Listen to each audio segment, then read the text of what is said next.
YCP అధినేత మాజీ ముఖ్యమంత్రి పులివెందుల ఎమ్మెల్యే జగన్మోహన్ రెడ్డి ఆయన రాజకీయ జీవితంలో ఎన్నడూ లేని విధంగా నిన్న తాడేపల్లి ప్యాలెస్లో 2.5 గంటల పాటు సుదీర్ఘంగా ప్రెస్ మీట్ పెట్టారు.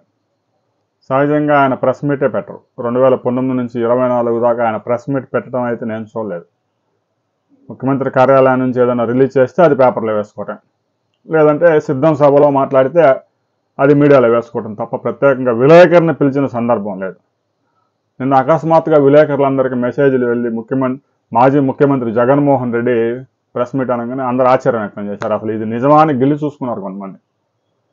2.5 గంటల సేపు నేను ₹1 కూడా అవినీతికి పాల్పడలేదు, లెక్కర స్కామ్ అంటున్నారు చంద్రబాబు నాయుడు, జైల్లో పెట్టాలని చూస్తూ ఉన్నాడు. ఆ లెక్కర స్కామ్, ఆ లెక్కరకు సంబంధించిన ఫైల్స్ ఏమన్నా సంతకం ఒకటన్నా ఉందా చూపించండి అంటాను. అంటే నువ్వు ఎంత జాగ్రత్తలు తీసుకున్నావో జనానికి అర్థమవుతుంది. తాజాగా మరొక విషయం కూడా వెలుగులోకి వచ్చింది. ప్రముఖ పత్రిక దాన్ని వెలుగులోకి తీసుకొచ్చింది.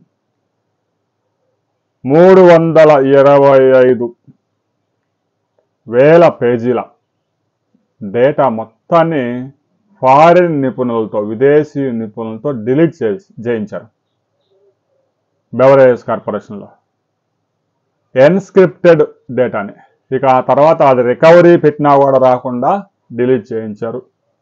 విదేశాల నుంచే మరలా ఇక్కడున్న సిస్టమ్స్కి విదేశాల్లో ఉన్న నిపుణులకి లాగిన్ ఇచ్చి అక్కడి నుంచి చేయించారు. సిట్ అధికారులు ఆ డేటాను తీయాలంటే సాధ్యం కావడం లేదు. డేటా మొత్తం డిలీట్ అయిపోయింది, రికవరీ కూడా రావడం లేదు. అంటే ఎంత ముందు జాగ్రత్త చర్యలుగా ఉన్నారో చూడండి. డేటా డిలీట్ అయిపోయింది, మాకు సంబంధం లేదంటా ఉన్నారు. అది కావాలని చేసిన డిలీట్. పేపర్ మీద ఎక్కడ ఆధారాలు లేకుండా చేశారు. సిట్ అయితే వారు తవ్వి ఏదో ఒక విధంగా ఒక 3,200 కోట్ల రూపాయల అవినీతి జరిగిందనే దానికి ఆధారాలు తీసుకొచ్చారు. ఆధారాలు లేకుండా జరిగిన అవినీతి దాదాపుగా 12,000 కోట్ల రూపాయల పైనే ఉంటుంది. ఇక జగన్మోహన్ రెడ్డి 2.5 గంటల మీడియాలో ప్రెస్ మీట్లు మనం చూసాము. రాజకాశి రెడ్డికి ఏం సంబంధం, ధనంజయ రెడ్డికి ఏం సంబంధం, కృష్ణమోహన్ రెడ్డికి ఏం సంబంధం? వారు చాలా సత్యహరిశ్చంద్రులు, వారికి అవినీతి అన్యాయం అంటే తెలియదని చెప్పేసి చెప్పుకొస్తూ ఉన్నారు. ఇదంతా బాగానే ఉంది. ఇక జగన్మోహన్ రెడ్డి అరెస్ట్ రంగం సిద్ధమైంది అనే విషయాన్ని పోలీసుల్లోనే ఉన్నతాధికారులు కొంతమంది ఆయనకు చేరవేసినట్టుగా తెలుస్తూ ఉంది సమాచారం. దాంతో హడావిడిగా ప్రెస్ మీట్ పెట్టాడు. మరలా ప్రెస్ మీట్ పెట్టడానికి అవకాశం దొరుకుతుందో లేదో అనే ఉద్దేశంతో. సరే, ప్రెస్ మీట్ పెట్టి తాడేపల్లిలో ఉన్నాడా? నేను విజయవాడలోనే ఉన్నాను, అరెస్ట్ చేసుకుంటే చేసుకోండి అని సవాల్ విసిరాడు. సవాలు విసిరిన 5 నిమిషాలకే బెంగళూరు వెళ్ళిపోయాడు ప్రత్యేక విమానంలో. మరి ఇది ఎక్కడ చూద్దాం మనకు అర్థం కావాలి. ఇక జూన్ 4వ తేదీ ఫలితాలు వచ్చింది. 2024లో కూటమి ప్రభుత్వం అనుకూలంగా ఫలితాలు వచ్చిన డేట్. కూటమి ప్రభుత్వం హామీలన్నీ ఇచ్చి ఒక పథకం కూడా అమలు చేయడం లేదని చెప్పి జూన్ 4వ తేదీ ఈయన వైసీపీ కార్యకర్తలని, నేతలందరినీ ఉద్యమానికి పిలిపించాడు. మరి ఆ ఉద్యమానికి జూన్ 4వ తేదీ గుంపులుగా తరలి వస్తారా? అసలు జగన్మోహన్ రెడ్డి ఆ సమయానికి బయట ఉంటాడా, జైల్లో ఉంటాడా అనే విషయం తేలిపోయింది. ఆల్రెడీ మంత్రి నారా లోకేష్ ప్రధానమంత్రి గారితో 2.5 గంటల పైగా చర్చించారు. అనేక విషయాలు చర్చకు వచ్చాయని తెలుస్తోంది. ఏదో నారా లోకేష్ యువగాలానికి సంబంధించిన టేబుల్ బుక్ ఏదో ప్రధానమంత్రికి ఇవ్వడానికైతే 15 నిమిషాల్లో ఆ ప్రక్రియ ముగిసేది.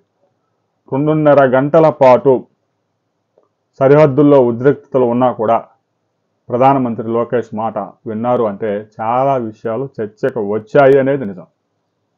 జగన్మోహన్ రెడ్డి అరెస్ట్ తప్పేలా లేదు. ఇదే విషయం జగన్మోహన్ రెడ్డికి తెలిసింది పిఎంఓలో ఉన్న అతని యొక్క వైసీపీ అధికార ప్రతినిధుల ద్వారా.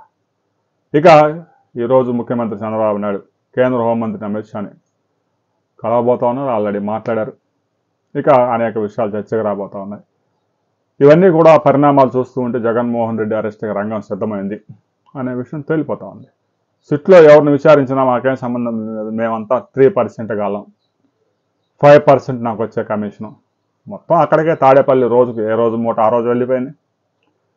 కొంతమంది డిస్టిలరీ నుంచి అయితే నేరుగా బంగారం తీసుకున్నాం, అదంతా దుబాయ్కి తరలిపోయింది. మేమేదో కూలీలం, ఆ కూలీ ఆ తరలించినందుకు, ఆ లెక్క పెట్టినందుకు, అవన్నీ వసూలు చేసుకొచ్చినందుకు కమిషన్ వచ్చింది.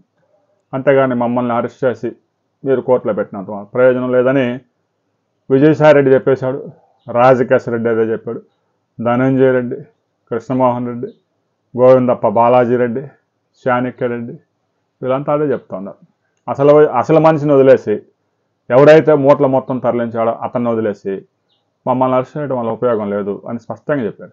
ఇక విజయసాయిరెడ్డి చంద్రబాబు నాయుడికి అమ్ముడిపోయాడు. విజయసాయిరెడ్డి భయపడిపోయాడు. లిక్కర్ స్కామ్లో నన్ను ఇరికించాలని చూస్తూ ఉన్నాడు. విజయసాయిరెడ్డి మాటలను ఎవరు నమ్ముతారు? అసలు ఆయన మాటకి విలువ ఉందా అని చెప్పేసి విజయసాయిరెడ్డి మీద విరుచుపడతా ఉన్నాడు. విజయసాయిరెడ్డి స్పష్టంగా చెప్పాడు, హైదరాబాదు జూబ్లీ హిల్స్లో జర్నలిస్ట్ కాలనీలో నా ఇంట్లో ఈ ముఠా 2 సార్లు సమావేశమైంది. ప్రభుత్వం ఏర్పడిన కొత్తలో మొత్తం ప్రభుత్వం స్వాధీనం చేసుకున్న దుకాణాలన్నీ సారాయి దుకాణాలు మొత్తం వ్యాపారం అంతా మనమే చేయాలనే నిర్ణయానికి వచ్చారు. ఆ తర్వాత మా ఇంట్లో సమావేశాలు జరగలేదు.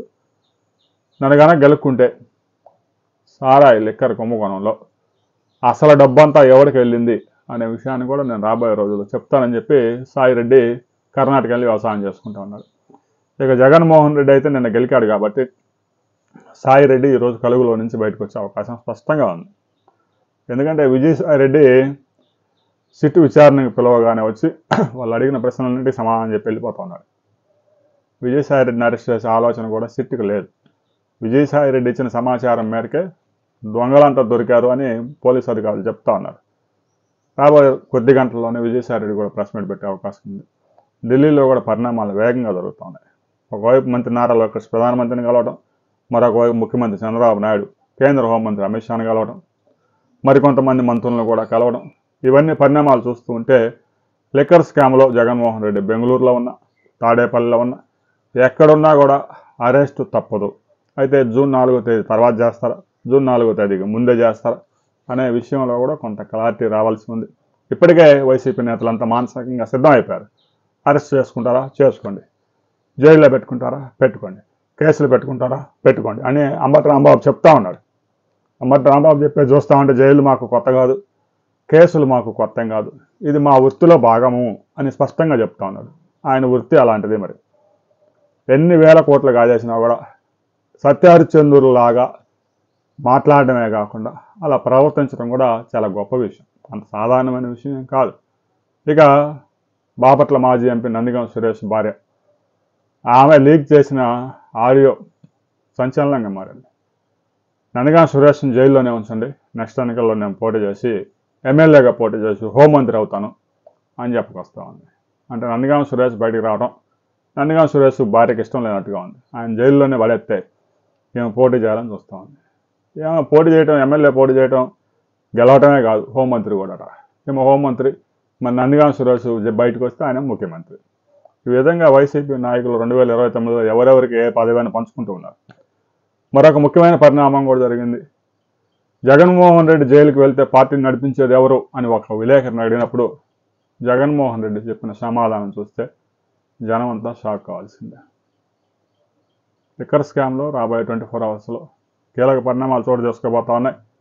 ఆ పరిణామాలు ఏంటి, వాటి పరిణామాలు ఎలా ఉంటాయి, ఆ తర్వాత ఏం జరగబోతా ఉంది అనేది మనం మరో వీడియోలో తెలుసుకుందాం.